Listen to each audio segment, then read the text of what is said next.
Welcome back to the Observable Unknown.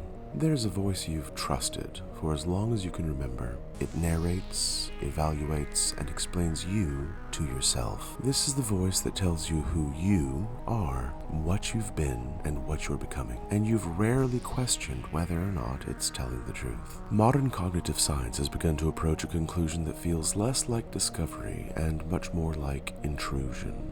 The philosopher Thomas Metzinger has argued that what we call the self is not an entity, but a model, a construction, a simulation, if you will. Consider it a continuously updated representation generated by the brain and mistaken for something real. There is no stable you behind the experience. There is only the experience, organized in such a way that it appears to belong to someone. Neuroscience offers a structure for this, a network of brain regions, often referred to as the default mode network, active when the mind turns inward, when it reflects or remembers, perhaps even when it constructs a story about itself. The work of neuroscientist Judson Brewer has shown that this network is deeply involved in self-referential thinking, rumination, and the persistence of identity as narrative.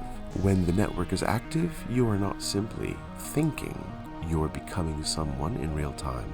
We tend to think of identity as something we discover, but the evidence suggests something more precise and less comforting. We maintain identity through repetition. The same interpretations, the same remembered injuries, the same anticipated futures. Each thought subtly reinforcing its predecessor until the story stabilizes. Not because it's true, but because it is consistent. In my own research and applied frameworks, particularly in The Cost of the Move, I have observed that individuals do not merely carry identity, they invest in it. They return over and over again to the same internal narrative structures, not because those structures were ever accurate, but because they're coherent, predictable, and therefore safe, even when they may be painful. Consider this carefully. If the self is a model, then what you call I is not a fixed center but a loop, a recursive pattern of thought, memory, and prediction, folding back on itself again and again, until it acquires the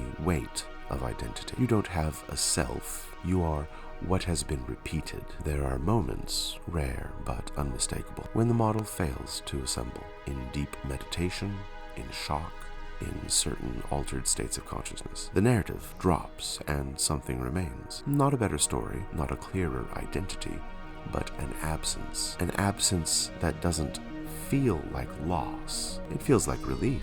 This is where caution is required. The temptation is to romanticize this absence, to declare it enlightenment, as many belief systems do, to build a new identity around the idea of having no identity. But this too is the model reasserting itself, more subtle, more elegant, no less constructed. The question is not whether the self exists. The question is, how tightly are you holding the model that calls itself you? Tonight, I want you to notice the voice that narrates your experience, the one that explains, justifies, remembers, and projects. Ask yourself, is this who I am, or is this what has been repeated often enough to feel like me? If this interlude has stirred some contemplation in you, I would love to hear all about it. Please write to me at theobservableunknown@gmail.com or text me directly at 336-675-5836. And wherever you have listened to this interlude, please consider leaving a rating and a review if you are still certain who's leaving it. Until next time, be careful what you keep calling yourself.